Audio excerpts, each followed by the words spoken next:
News nation पर आपका स्वागत है। आपके साथ मैं हूं राकेश पांडे। हैदराबादी भाईजान असदुद्दीन ओवैसी खुद को सियासत की लैला कहते हैं। वो मानते हैं कि जहां वो जाते हैं सियासी पार्टियां उनके पीछे पड़ जाती हैं, लेकिन यूपी में ओवैसी अकेले पड़ते दिखाई दे रहे हैं। राजभर पहले ही किनारा कर चुके हैं। अब ओवैसी को सिर्फ मुसलमानों से उम्मीद है, इसीलिए वो हर दांवपेच आजमा रहे हैं जिससे मुस्लिम वोट बैंक उनकी पार्टी के खाते में आए। लेकिन ये इतना आसान भी नहीं। ओवैसी इस बात को समझते भी हैं। शायद यही वजह है ओवैसी कभी सांप्रदायिकता की सियासत करते हैं, कभी मुसलमानों को बरगलाते हैं और कभी डराते हैं। ओवैसी ने मुसलमानों का रहनुमा बनने के चक्कर में क्या नया खेल शुरू किया है? डर, दहशत और दबदबे के सहारे तैयार कर लिया है अपना बैकग्राउंड। यूपी में ओवैसी की डी कंपनी, इस रिपोर्ट को देखिए।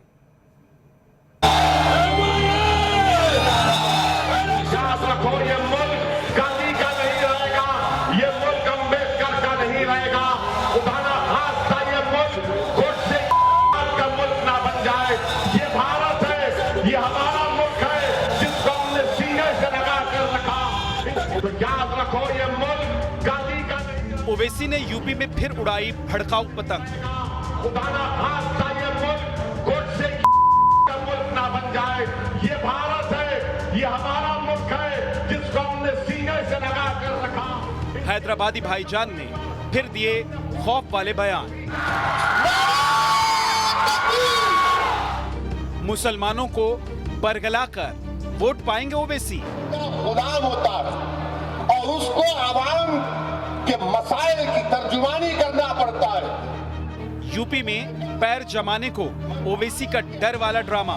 कमजोर जनता का कुत्ता हूं और जो कमजोरों पर हमला करेगा कतरूंगा भी और चीरफाड़ भी कर दूंगा। ओवैसी ने वोट पाने के लिए तैयार कर ली डी कंपनी। हम किसी समाज के खिलाफ नहीं है, हम किसी मजहब के खिलाफ ना थे ना रहेंगे। हमारी लड़ाई इंसाफ की लड़ाई है। हम हिस्सा चाहते हैं, हिस्सेदारी की हमारी लड़ाई है। हमको हमारा हिस्सा मिलना चाहिए। उत्तर प्रदेश में 19% मुसलमान है और 9% पर यादव का मुख्यमंत्री बन जाता। आप बताइए, मलकपेट में सुन लीजिए, ये वही ओवैसी हैं जो हैदराबाद में तुष्टीकरण का खेला खेलते रहे हैं। कुछ नहीं हुआ तो इनको ये भी पसंद नहीं आता। कट्टरपंथी जहर फैलाने के पुराने खिलाड़ी हैं। अमन को बरकरार रखना है। खुद को मुसलमानों का रहनुमा बनाने के चक्कर में किसी भी हद तक जा सकते हैं, इसलिए बार बार यूपी में आकर मुसलमानों को भड़काते हैं, बरगलाते हैं, उनसे कहते हैं एक नहीं ऐसे कई ओवैसी होने चाहिए जो मुसलमानों की बात करें। सोचिए, लोकतांत्रिक देश में ओवैसी सांप्रदायिकता का जहर घोल रहे हैं। उत्तर प्रदेश में मुझसे ज्यादा काबिल मुसलमानों के लीडरशिप पैदा हो, आजाद लीडरशिप पैदा हो, जो आपके मसाइल की तर्जुमानी कर सके, जो आपकी तकलीफ को समझ सके, जो नौजवानों के ख्वाबों को पूरा कर सके। दरअसल ओवैसी अभी तक सिर्फ हैदराबाद की सियासत करते आए हैं, लेकिन बिहार में ओवैसी ने इसी तरह का सांप्रदायिक खेल किया, जिससे 5 सीट पाने में कामयाब हो गए। यही वजह है कि ओवैसी यूपी में भी इसी तरह की नफरत भरी सियासत करना चाहते हैं, लेकिन बीच बीच में खुद को पाक साफ भी बताने की कोशिश करते हैं, जबकि दिल में नफरत का जखीरा लेकर यूपी के शहर शहर घूम रहे हैं।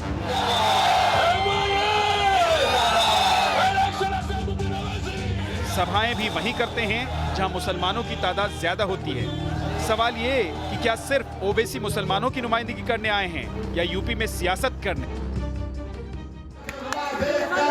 या आपकी मोहब्बत देखकर, या आपकी वाबस्तगी देखकर, या आपका बेनफ्स होकर एक बारिश हो रही है और आप यहाँ पर खड़े रहे, वो इस बात का पैगाम देती है कि इंशाअल्लाह ताला मजलिस इत्तेहादुल मुस्लिमीन की कामयाबी को, मजलिस के उत्तर प्रदेश में बढ़ते खतरों को अब कोई सियासी जमात नहीं।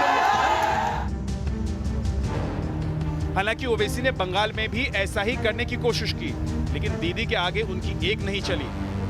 बीच में फुरपुरा शरीफ के पीरजादा के साथ मिलकर मुसलमानों को अपने पाले में करना चाहते थे, लेकिन आखिरी वक्त पर पीरजादा ने ओवैसी को ठेंगा दिखा दिया।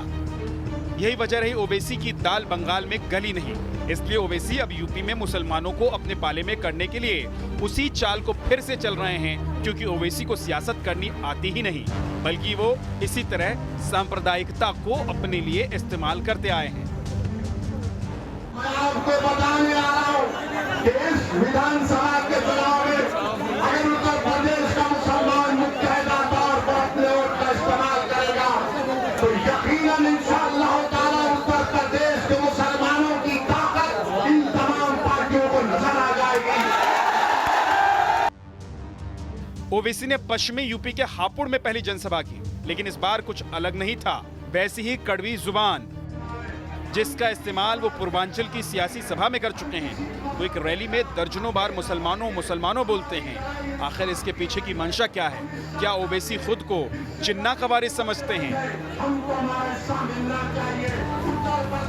अगर ऐसा नहीं है तो देश में सांप्रदायिकता का जहर घोलने वाले जिन्ना के नफरत भरे रास्ते पर क्यों चलते हैं?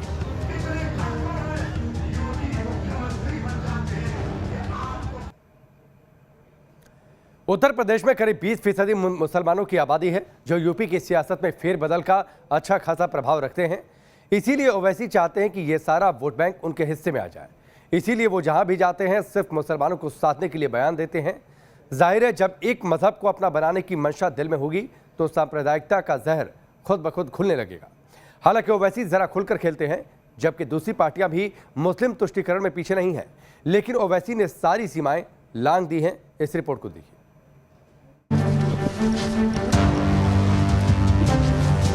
यूपी में मुसलमानों के मसीहा बनने के चक्कर में ओवैसी सांप्रदायिकता का जहर घोलने में जुटे हैं। 100 सीटें जीतने का ख्वाब लेकर हैदराबाद से यूपी में डेरा डालने आ गए। दरअसल ओवैसी की नजर सिर्फ मुस्लिम वोट बैंक पर है, जिसके लिए जमीन आसमान एक किया हुआ है। ओवैसी चाहते हैं किसी भी तरह से मुस्लिम वोट बैंक बटे नहीं, फिर चाहे मुसलमानों को डराना ही क्यों ना पड़े। शादी की बारात जब निकलती है दूल्हे के घर से तो दूल्हा घोड़े पर होता है और शाम में होते हैं बैंड बाजे वाले। और जब दूल्हा उस मुकाम पर पहुंच जाता है जहां पर उसकी शादी होना है तो बैंड बाजे वालों से कहा जाता है कि तुम इस मुकाम में अंदर दाखिल नहीं हो सकते, क्योंकि तुम्हारा काम था दूल्हे की बारात को बैंड बाजा बजा कर लाना। अब तुम्हारा काम खत्म हुआ, तुम बाहर रहोगे, किसी कोने में जाकर बैठ जाओ। यही हाल मुसलमानों का करके रख दिए हैं लोग। ओवैसी मुसलमानों की हालत बैंड बजाने वालों जैसी बताते हैं। कभी उन्हें इस्तेमाल हुआ वोटर बताते हैं, कभी बिना नुमाइंदगी वाला समाज बताते हैं। इस सबके पीछे ओवैसी मुसलमानों को बरगला कर ये जताना चाहते हैं, अगर यूपी में उनका कोई भला कर सकता है तो वो है असदुद्दीन ओवैसी। अब इस तस्वीर को देखिए। यूपी के माफिया डॉन अतीक अहमद की पत्नी और बेटा ओवैसी के साथ मंच पर थे। अतीक अहमद अवैध संपत्ति और दूसरे मामलों में जेल में बंद है। अतीक अहमद मुसलमान है, इसीलिए ओवैसी ने सांप्रदायिकता का रंग सियासत में घोल दिया। योगी सरकार पर उत्पीड़न का आरोप तक लगा दिया। ओवैसी की हिमाकत इतनी बढ़ती जा रही है कि वो आरोपियों को आश्रय देने में जुट गए हैं और आरोपियों के रिश्तेदार योगी प्रशासन को ललकार रहे हैं। अतीक अहमद के बेटे ने खुलेआम कहा था कि जिन अधिकारियों ने घर गिराया था उन्हीं से एक एक ईंट लगवाएंगे। हमारा वक्त आएगा, सुनो सच्ची कहानी है, हमारे और बदले की रिवायत भी पुरानी है। तैयार रहना कि एक एक ईंट जिस हाथों ने गिराई है, एक एक ईंट उन्हीं हाथों से वापस लगवानी है। इतना ही नहीं, ओवैसी एक और बाहुबली डॉन मुख्तार अंसारी तक को पार्टी में आने का न्योता दे चुके हैं, जिन्हें हाल ही में बीएसपी ने निकाल दिया था। जाहिर है ओवैसी ऐसा करके ये जताना चाहते हैं कि यूपी में किसी को मुसलमानों की फिक्र नहीं है। मुसलमानों को राजनीतिक दल मोहरा बनाकर अपने स्वार्थ के लिए इस्तेमाल करते रहे हैं।